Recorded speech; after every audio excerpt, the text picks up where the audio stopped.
He's one of the most inspiring players in NFL history. He's perseverance personified, a late bloomer who realized his potential only after he was humbled by the game. From college star to NFL bust to Super Bowl champion.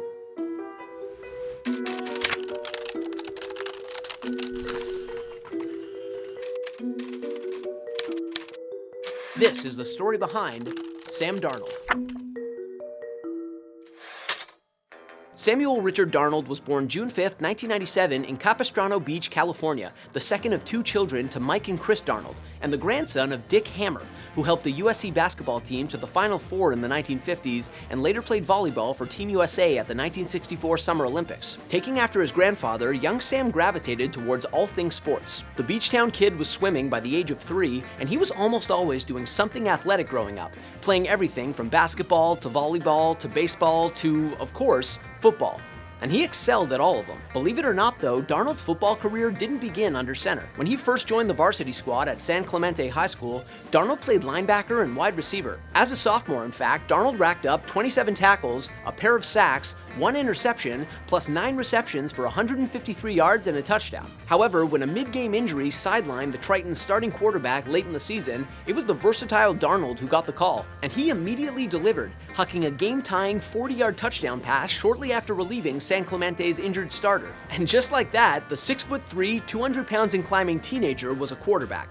Actually, Darnold received a scholarship offer to play quarterback at the University of Utah after logging just a few games under center as a sophomore. But it was as a senior, after a foot injury robbed him of much of his junior season, that Darnold put his name on the map nationally. That year, in his first full season as a QB, Darnold threw for almost 3,000 yards and 39 touchdowns while adding 800 yards on the ground and 13 rushing touchdowns to propel San Clemente to a 12-2 record, their best season since Darnold's freshman year. As a result, Darnold, despite his inexperience, ended his high school career as a 4-star recruit, ranked by 24/7 Sports as the 6th best dual-threat quarterback in the 2015 class, 1 spot ahead of Joe Burrow and 1 spot behind Juwan Jennings. There were plenty of scholarship offers on the table, from everywhere from Oregon to Northwestern, but Darnold, a Southern California boy through and through, only had one place he wanted to play, his grandfather's alma mater, USC. The only problem was, USC had already received a commitment from a 5-star quarterback recruit from the same class, Ricky Town.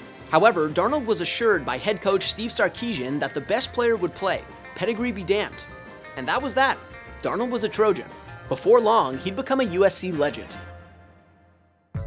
After redshirting as a freshman, and after Town transferred to Arkansas before finishing his first fall camp with USC, Darnold came into the 2016 season as the Trojans' second-string quarterback behind Max Brown. But after USC's offense sputtered out of the gate, Darnold was thrust into starting duty. And although his career as a college starter got off to a slightly inauspicious start with a loss against Utah, Darnold quickly found his footing. The following Saturday, Darnold threw for 3 touchdowns and more than 350 yards in a commanding victory. A week later, he threw for another 3 tutties and more than 350 yards in a second straight Trojans win. And it just went on like that. In fact, following USC's loss in Utah, the Trojans, under Darnold, didn't lose another game in 2016, finishing the season 9-3 before outlasting Penn State in an unforgettable Rose Bowl shootout. That night, Darnold etched his name into USC lore, setting the Rose Bowl record with 5 passing touchdowns while propelling the Trojans to their first Rose Bowl title since 2009.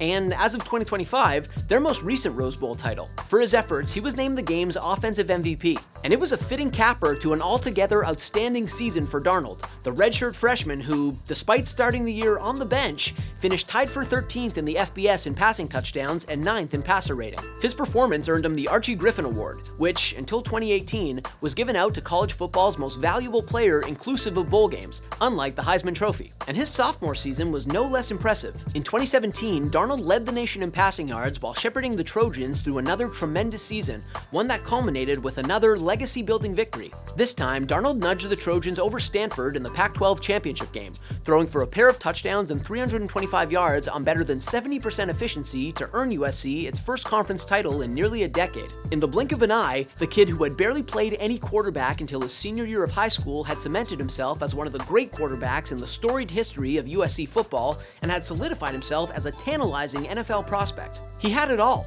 size, accuracy, incredible arm strength, escapability, and intangibles for days. And so rather than return to USC for his junior season, Darnold declared for the 2018 NFL Draft, adding himself to a deep class of quarterbacks that also included Heisman Trophy winners Baker Mayfield and Lamar Jackson, plus UCLA star Josh Rosen and Wyoming's Josh Allen. Yet the consensus was that Darnold was the most complete quarterback in the draft, and numerous outlets projected that the long-suffering Cleveland Browns, coming off their historic 0-16 season, would select Darnold first overall and try to make him their savior. Instead, however, the Browns zagged and went with a different quarterback first overall, allowing another success-starved, quarterback-desperate franchise to nab Darnold after trading up for the number 3 selection. The New York Jets, who had managed one winning season over the previous 7 years while cycling between Mark Sanchez and Geno Smith and Ryan Fitzpatrick and Josh McCown, had their new franchise quarterback, and the excitement in New York was palpable. As Jets Vice Chairman Christopher Johnson put it, "I honestly think you're going to look back 20 years from now and say this is the moment the Jets shifted into a new gear,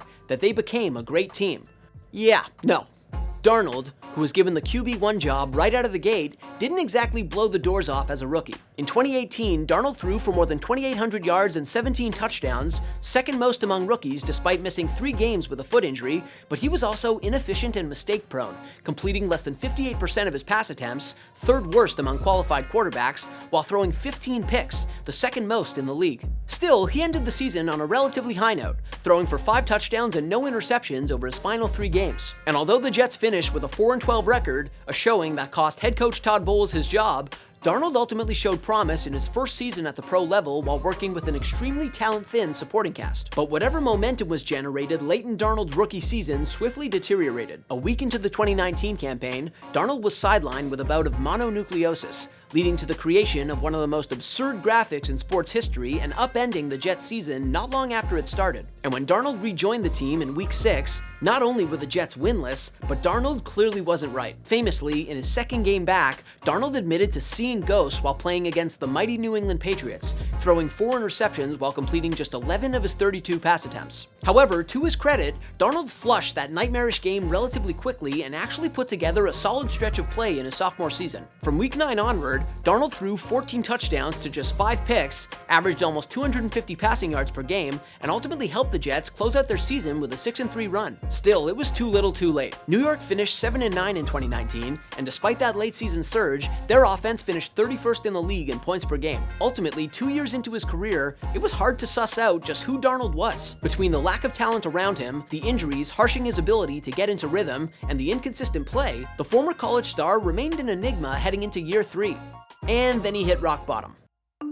That year, while dealing with a shoulder injury, Darnold finished in the bottom 5 among qualified QBs in just about every statistical category, including completion percentage, yards per game, interception rate, and passer rating. He didn't record multiple passing touchdowns in a game that season until week 13, and the Jets didn't win their first game until week 15. Now, in Darnold's defense, the Jets' pass protection in 2020 was abysmal, their receiving core was also poor, and their lead running back was 37-year-old Frank Gore. That environment was not conducive to a young quarterback growing and thriving. Still, after 3 underwhelming seasons, Darnold's time was up in New York. The Jets' disastrous 2-14 finish earned them the 2nd overall pick in the 2021 draft, and it was clear going in that they would select a quarterback to replace Darnold. Spoiler alert, they did, drafting BYU's Zach Wilson only a couple weeks after trading Darnold to the Carolina Panthers in exchange for 3 draft picks, none of them first-rounders. It was a humbling blow for the former college star, one whose most enduring moment in a Jets uniform was his unfortunate admission to seeing ghosts. But the trade to Carolina represented an opportunity for a fresh start. Unfortunately, the same problems persisted. In 2021, Darnold struggled with both injuries and inconsistent play in Carolina, starting off the season with a promising 3-0 run, including a Week 1 victory over the Jets, before falling apart. Darnold threw 10 picks over his next 6 games, a 1-5 skid, then went down with a fractured scapula. He rejoined the 5-9 Panthers in Week 16 and proceeded to close out the season with 3 straight losses. And at that point, the evidence was overwhelming. It was undeniable. Darnold was a bust. 4 years into his career, and having had opportunities with 2 different teams, the former number 3 overall pick had yet to put up a season to be proud of. Through 50 NFL games, Darnold had completed just 60% of his passes, he'd thrown almost as many interceptions as touchdowns, and his record stood at 17-32. Additionally, from his rookie season through his ugly 2021 campaign with Carolina, Darnold mustered the lowest EPA per play of any qualified NFL quarterback. And so he was done as a starter. The Panthers picked up Mayfield ahead of of the 2022 campaign, named him their starter, and made Darnold his backup. Now, as it happens, Darnold actually played some of the best football of his career late that season, but still, Carolina opted not to renew his contract at season's end. And his solid play down the stretch wasn't enough to convince a team to give him another chance to start. Ahead of the 2023 season, Darnold signed a one-year deal with San Francisco to compete for the backup job behind Brock Purdy. Darnold ultimately won that job over Trey Lance, but he ended up starting just one game that season. And seemingly, this was Darnold's fate. He was a backup quarterback, a bust who was hanging around but was never going to realize the potential that so many had raved about years prior. Well, not so fast.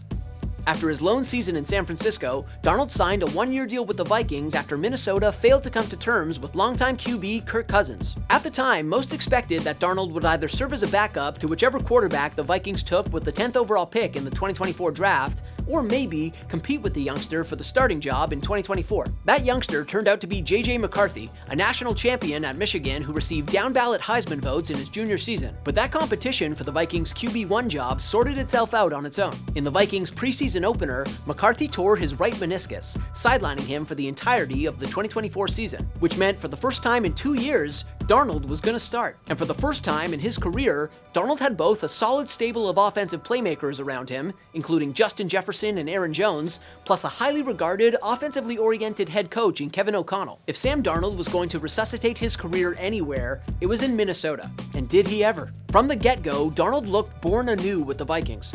In his Minnesota debut, Darnold went 19 for 24 with a pair of passing touchdowns in a beatdown of the Giants. It was his most efficient start since Week 6 of his rookie season. The following Sunday, he delivered a similarly strong performance in a win over the 49ers, his former team. And in Week 3, Darnold absolutely dismantled the Texans, throwing for 4 touchdowns in a 34-7 blowout, the first 4-touchdown, 0-interception game of his career. Ultimately, just 3 games into a stint with Minnesota, Darnold was already changing the bust narrative and reshaping his reputation in real time. His poise, his accuracy, his knack for throwing the deep ball, all of these gifts, the ones that made him a legend at USC, were showing up once again. He wasn't seeing ghosts anymore.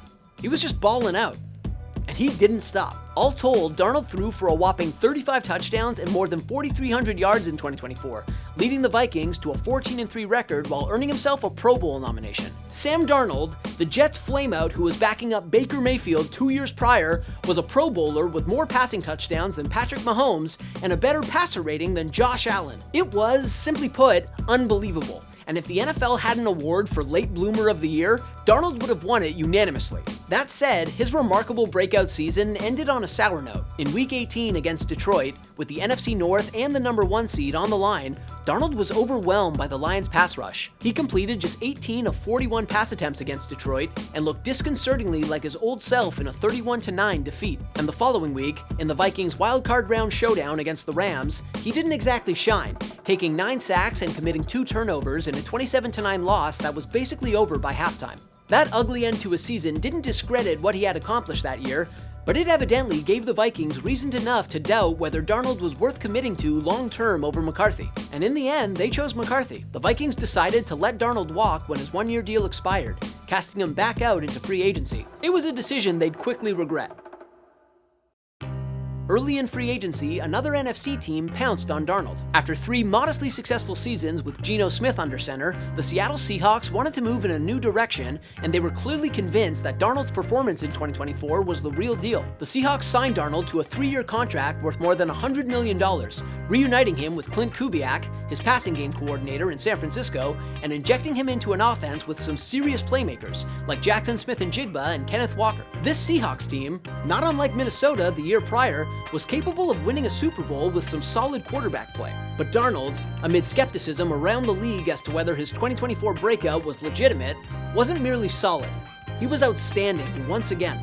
For a second straight year, Darnold was the linchpin of one of the best teams in football, and his chemistry with JSN in particular gave Seattle one of the league's most efficient and most dangerous passing attacks. Darnold, for a second straight season, surpassed 4,000 passing yards while throwing for 25 touchdowns and finishing 9th in the league in adjusted EPA per play. His efforts helped Seattle to a 14-3 record and the number 1 seed in the NFC, and earned him a second straight Pro Bowl nod. And between Darnold's sustained excellence and their league-best defense, the Seahawks headed into the playoffs as the clear Super Bowl favorites. And they would not be denied. Seattle destroyed the 49ers in the divisional round, and then, in a much-anticipated showdown against the Rams with the NFC Championship on the line, Darnold went full USC on LA, throwing for nearly 350 yards and 3 touchdowns to lift the Seahawks to a 31-27 victory and their first Super Bowl appearance since Seattle's excruciating loss to New England in 2015. And guess what? The team that ended up standing between Darnold and the Seahawks in the Lombardi Trophy? New England, an upstart squad helmed by second-year QB Drake May. But this Super Bowl rematch, and Darnold's shot to complete one of the most incredible rags-to-riches journeys in NFL history, wasn't the classic it should have been. Instead, the Seahawks simply outclassed the Patriots, with Darnold playing more of a supporting role than a starring one in Seattle's commanding 29-13 victory, a game in which the Seahawks defense forced 3 turnovers, generated 6 sacks, and scored a touchdown. Still, while he may not have spent too much time in the spotlight in Super Bowl 60, Sam Darnold was a champion. The overwhelmed youngster who was seeing ghosts, the bust-turned backup, was now holding the Lombardi Trophy, and he earned himself a ring, believe it or not, before any of the other quarterbacks from his draft class. Before Mayfield, before Jackson, before Allen. If all that seems inconceivable, that's because it was. Darnold, after all, was just the 3rd quarterback ever to start a Super Bowl after playing for 5 different teams in his NFL career, and neither of those other 2 won it. Journeymen and backup QBs, as a general rule, tend to fade away, not become champions. But Darnold is different. As his Seahawks teammate Cooper Kupp put it, "I don't know if there's a quarterback in NFL history that's done what he's done." Indeed, Darnold's resilience is unrivaled. And while his extraordinary career still has many chapters to go, the newly minted Super Bowl champion has already transcended from an inspiration and a feel-good story into a football legend, into perseverance personified. Thanks for watching. If you like this video and want to see more content like this, hit that subscribe button.